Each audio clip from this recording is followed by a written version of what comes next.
Hey, everybody. Welcome into the back room. I'm Andy Ostroy. We have Adrienne Elrod with us today. We'll chat with Adrienne in just a second. But first, thanks for tuning in. We appreciate you listening, and we'd love to hear your comments. So email us at backroomandy@gmail.com and or post on our social media, and we'll read some feedback next time. And if you like the podcast, please rate and review and follow or subscribe. And you'll be notified every time we post a new episode. So, Adrienne Elrod is a political strategist, government affairs expert, and communicator with over 25 years of experience working on Capitol Hill, the executive branch, and advising corporate, political, and nonprofit organizations. She most recently served as senior advisor and senior spokesperson to Vice President Kamala Harris's presidential campaign. She held the same position for President Biden's re-election campaign. A veteran of the Biden administration, she served as Director of External and Government Affairs for the CHIPS Program Office. During the 2020 general election, she served as a top aide to Biden's general election campaign. A native of Arkansas, she began her political career in President Bill Clinton's administration, serving in both the White House Office of Intergovernmental Affairs and the Department of Housing and Urban Development. And on the 2016 presidential campaign, she served as Hillary for America's Director of Strategic Communications. She was a senior communications aide to Hillary Clinton's 2008 presidential campaign, and she's also a frequent contributor to NBC and MSNBC News. Adrienne, welcome back into the back room. Thanks, Andy. It's great to be back. All right, so there is so much to discuss, but we obviously have to start with the obvious and the most recent insanity. So what the hell happened in the Oval Office yesterday? Look, I wish I could sit here and tell you that I understand what happened, what Trump's thinking is, but that's certainly not for me to analyze. I don't work for him. I don't know him. All I can say is it feels like it's par for the course in terms of his disruptive nature. To me, it did seem a little pre-planned, or it seemed pre-planned. And look, the truth of the matter, what I think I can analyze, less about what Trump's motivations are and what causes him to say and do what he does, but more along the lines of the following. I think, unfortunately, there are not a majority of Americans, but I think there are a decent number of MAGA supporters in America who don't want the United States to support Ukraine, who don't care that Ukraine is a democracy sort of surrounded by a sea of non-democratic countries, a sea of dictators, a sea of authoritarianism. And Ukraine broke away from Russia, achieved democracy. That is something that the United States has always supported. And, those of us who really understand the history of this country, what we stand for, who we are as Americans, understand the importance and the need to protect Ukraine from Putin, from Russia, from dictators who are trying to seize back control of land that they think that they own, but we don't think that they do. So I say all that to say, I think this is more of a bigger problem of a lack of education among a lot of people in America, people getting their information from TikTok, misinformation and disinformation, really influencing the minds of a lot of people in this country. And that to me is the bigger challenge here, because again, Andy, you have an appreciation for this. Certainly I do as well. I understand what it is to be America. And I understand that with the freedom that we have in this country, that freedom is also not free, and that we have to fight for it. And that we also have to remind ourselves, why we exist as America, that we do support democracy. That's really what we stand for. We are a beacon of democracy. And it really feels like, the very foundations of what built America are truly at stake now. And that also not just, portends to our, supporting our allies or not supporting our allies like Ukraine, but it also portends to our own particular country. And, the notion that we may have, we may lose some of the rights that we have as Americans living under a democracy today. Yeah, well, Trump has publicly cozied up to Putin and Russia in the past. Helsinki comes to mind. But yesterday signaled an unprecedented abandonment of every single geopolitical and military principle we've ever had. You've been around this game for a long time. You've worked on many presidential campaigns. You have a pretty good finger on the pulse of the voter. So what must Democrats now do to combat this threat to our national security so that it does effectively get into the minds and perhaps even more importantly, the hearts of the people at home? Yeah, well, Andy, first of all, I think Democrats need to speak up more. I will be the first to admit that I haven't been watching cable news all day today, but I certainly hope that tomorrow we will see some of the prominent national security voices on both the Democratic and the Republican side, come out on the Sunday shows, use their social media platforms, do podcasts such as yours, write op-eds in the New York Times, whatever they can do to make noise and push back. Because the truth of the matter is, Andy, we are somewhat limited right now in terms of the power that we have as Democrats. We don't have control of the House, although we are only office by a margin by one seat. We don't have control of the Senate, and we certainly don't have control of the White House. And governors across the country, while we do have quite a few blue state governors, those governors don't have any control over our national security and foreign policy decisions by this president. So, I think all we can really do right now is speak up and try to, really make it clear both on a global stage, and to undecided voters in America or people who are just saying, man, I voted for Trump because prices were too high, but I didn't think he'd abdicate responsibility for supporting a democratic country like Ukraine, like what we stand for in the States. We really have to draw that contrast and use our voices in an effective way. Andy, there's a couple races coming up this year. There's the Virginia governor's race. There's New Jersey governor's race. Those are two races that always take place the year after a presidential campaign. They tend to be the bellwether to sort of gauge where, each party is going into the midterms. We can channel a lot of our energy into those races. But the bottom line is Democrats are relatively powerless in a lot of senses, especially when it comes to, trying to reverse course on what Trump did in Ukraine until we actually gain control of a chamber again. And the only way we can do that is at the ballot box. Well, you mentioned something really important. On April 1st in Florida, we have two special elections, Gail Valmont and Josh Wheel.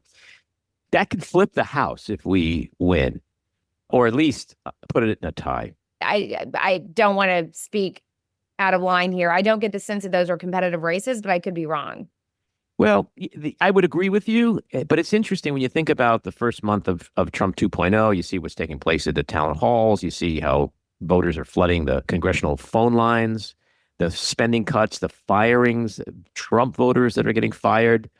It's probably unlikely, but in this environment, conventional wisdom just went out the window, and who knows? But if Republican voters are upset, there's an opportunity in Florida to make some change. I would hope that they are focused on that because that's how we do this. The people do it, the people who vote. No, absolutely. And you look to your point. I mean, Doug Jones, conservative Democrat from Alabama, won in a special election after Trump was elected, in part because Alabamans, a lot of independent swing voters in Alabama and a lot of Republicans were mad at Trump. And so they voted for Doug Jones. They took out their frustrations at the ballot box, and he didn't serve more than a term, but we got him for a couple of years, and that was a real exciting moment. So you're right. I mean, look, even if we don't win these races in Florida, if we can thin the margins out a little bit and pick up some votes, that shows you everything you need to know when it comes to the minds of voters where they are.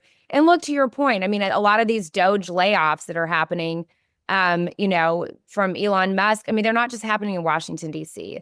They're happening in Florida. They're happening in my home state of Arkansas. They're happening in every single state in this country where there are federal employees. And there are federal workforces all over this country. They, contribute to their communities.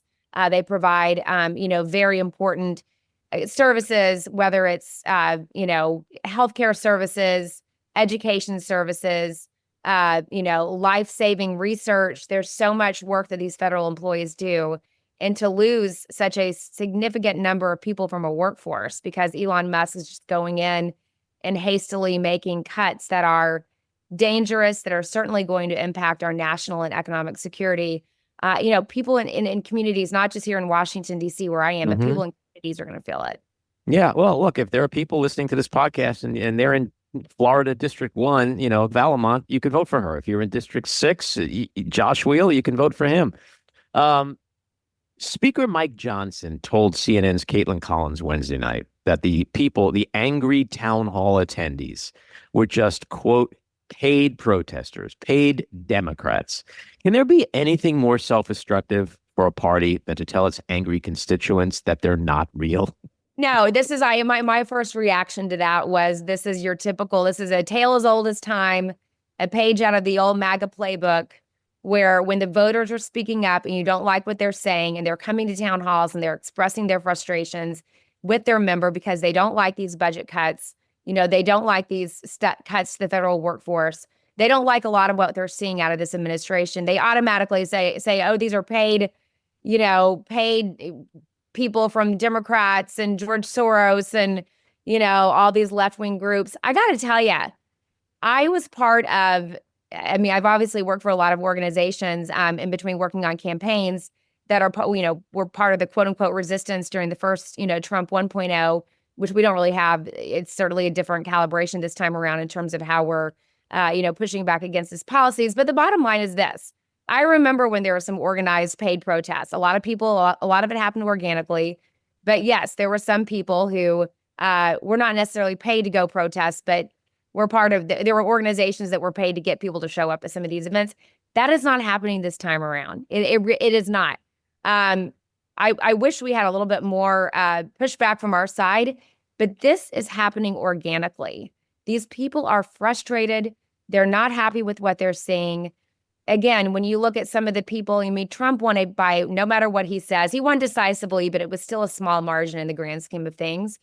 A lot of the people who voted for him, who made a decision in the last few days of the campaign, voted for him because prices were too high. They didn't vote for him because of all the draconian cuts he's making to the federal workforce, the embarrassing and shameful way that he treated one of our top allies globally, Zelenskyy. This is not what they voted for, and they're frustrated. Now they're kind of in a state of panic because they realize we've got 3 years and 10 more months of him. And they're going to their members of Congress and they're expressing their frustration. So I'm not surprised that Speaker Johnson said that, but it is not true. These are frustrated constituents and they have every right to go to a town hall, no matter what their political affiliation is, and express their concerns to their members. Yeah, I'm seeing these federal workers who voted for him, who have been fired. And, Trump, Musk, and now people like Marjorie Taylor Greene, they talk about these hardworking, patriotic federal employees as if they're just lazy, fraudulent parasites. Greene even said, quote, federal employees do not deserve their jobs. Federal employees do not deserve their paychecks. Are they starting to really push this whole narrative too far? And do you think it will backfire given what we're already seeing? I do think it's going to backfire because, again, Trump has always had this loyal MAGA base, about 35% of the electorate, very loyal to Donald Trump. The rest of the electorate, that 15%, we've got about 35 to 38% that are solid Democrats. The rest is what we're all spending a lot of money and time, that 15% there in the middle trying to get on our side.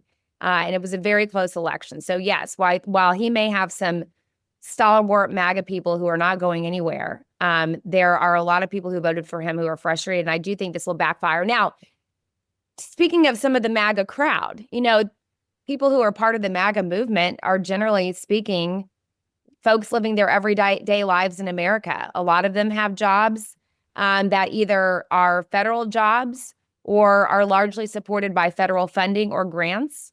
A lot of them benefit from federal services, which are at jeopardy of being cut or drastically, held back. Maybe, if you're cutting a lot of people from, the center where Medicare is distributed, then yeah, there's a decent chance that your claims are going to be delayed. If you're cutting people from the Social Security Administration, yeah, there's a decent sense or chance that your Social Security payments are going to be delayed. Those are hard, cold facts. We have not seen the manifestations of these cuts yet. We know there's certainly more to come. But if you're a MAGA person and you are a devoted person to Trump, I guarantee you you're going to start to rethink that a little bit if your Social Security payments that you rely on every month are delayed, or if your Medicare, reimbursements are not being processed. That's where I do think you're going to start seeing some fissures among his base if the various services that they rely on in their everyday lives that the federal government provides, if those services are affected or rolled back.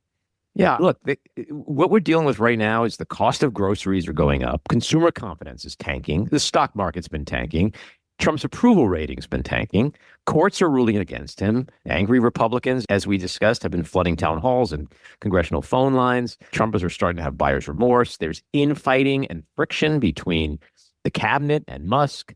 And there's just plenty of chaos. And it's only, this is crazy. It's only like 5 weeks in, right? I know. I don't even know. It's when you really couch it in those terms, it's like, my God, we are. Yeah. So I have this theory. I have the belief that this is the gang that can't shoot straight, and that given enough time and rope, they will hang themselves through gross incompetence and chaos.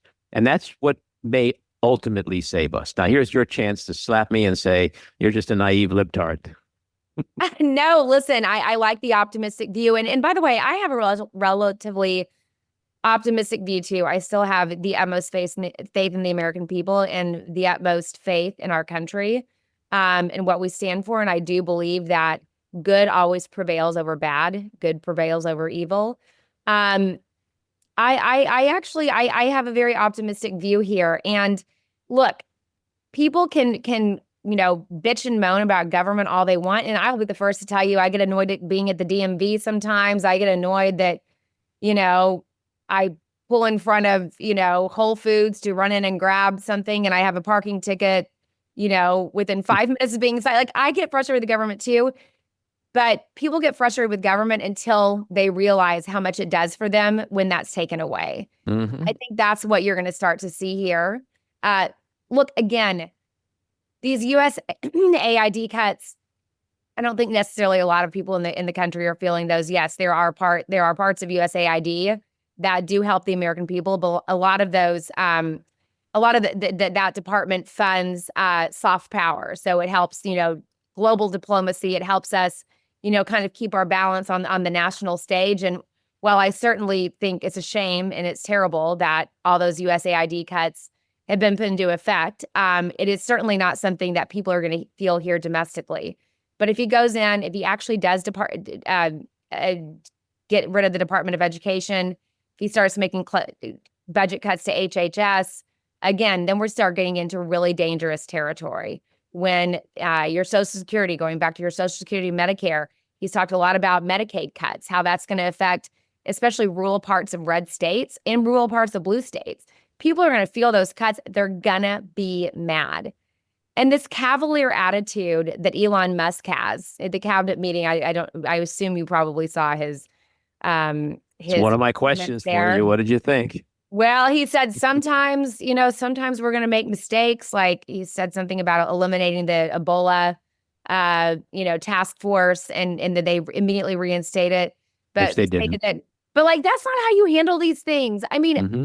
I am all for cutting and dealing with government waste and abuse, fraud, waste, and abuse in government. All about doing something to address some of that, tweaking some of that. I have certainly done my fair share of working in government. I've seen it firsthand. But there's a way to do it that's more systematic, that's more thoughtful, that's more methodical, where you're actually building out a team of people mm-hmm. who understand government, who understand how to make things more efficient. You don't hire these 25-year-old kids led by Elon Musk. Big balls. What do you got against big balls? I just like with these crazy names, just like these douchey tech bros, I gotta say. I mean, that's really totally to borrow a line from Kara Swisher, my favorite podcaster out there, besides you, of course, who I think called them douchey tech bros. And I was like, man, she's exactly right. That is what they are. And again, there's a way to do this. This is not the way to do it. No, and Kara's great. She's been on here several times. She's coming back on in a couple of weeks. Good. And she's 1,000% right. And she knows them better than most people. But, the thing with the USAID is that not only did Musk say, like, oh, we made a mistake, but then he lied that they put the money back because, one of the top former people of USAID has been saying is just simply not true. That money has not been returned. So it is sloppy and it is chaotic. And that cabinet meeting was a total shit show. How long before you think the Trump-Musk bromance ends? That's the soap opera drama that we are all waiting for. It certainly seems that there's been some tensions here and there. But I don't know. What do you think? I think you can't take two erratic, malignant, narcissists, sociopathic billionaires who are used to having everyone do exactly what they want and expect them to communicate, to do things together, to get along, to not hog each other's spotlight. And it is just more of that same chaotic gang that can't shoot straight shit that it's not a matter of if, it's just a matter of when. And he'll throw him. Look, we know Trump. We saw him for 4 years. There was massive turnover. He's already fired the guy from ICE, right? The guy who headed up ICE. Yep. We know the turnover is coming, right? These people, Kash Patel, any of them, they're not all staying. They may be all gone. Kash Patel and Pam Bondi are already. They could be gone in 6 months. Look, how many attorney generals and chiefs of staff did he have the first time? So we know people are going to be thrown on the bus. So my theory is the more people call the congressional offices, the more they flood town halls, the more they're angry, the more Republicans are having buyer's remorse. He's an easy scapegoat. He is. It's so easy, especially if he has Bannon in his ear, which I think he probably does, and other people going, sir, you know the Americans, Republicans love you. They know they think you're the best, but that guy, he's dragging it all down for you. I feel like there's going to come that point where it's easy for him to just turn on him like he turned on Kayleigh McEnany, who couldn't be more loyal to him, right? So we know it's coming. The question is when and how much damage is going to be done before that. That's my take. Yeah, look, I think you're right. I mean, these are two narcissistic men who want to be the center of attention, who, want to be center stage on everything they do. And at a certain point, there's got to be some kind of implosion for sure. For sure.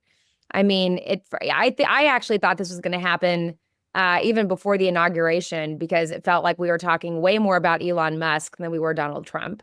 And then with DOGE, we certainly, at the beginning of the administration, we're talking a lot more about Elon. Now we're only talking more about Trump because of his disastrous, just absolute unacceptable conversation with Zelenskyy in the Oval Office. But, we'll see how this all shakes out. Yeah, well, in my perfect Hollywood script of it all, when the break occurs, Musk then begins to shit post about him nonstop on Twitter. Trump does the same thing on Truth Social, and it just becomes this delicious war between the two of them.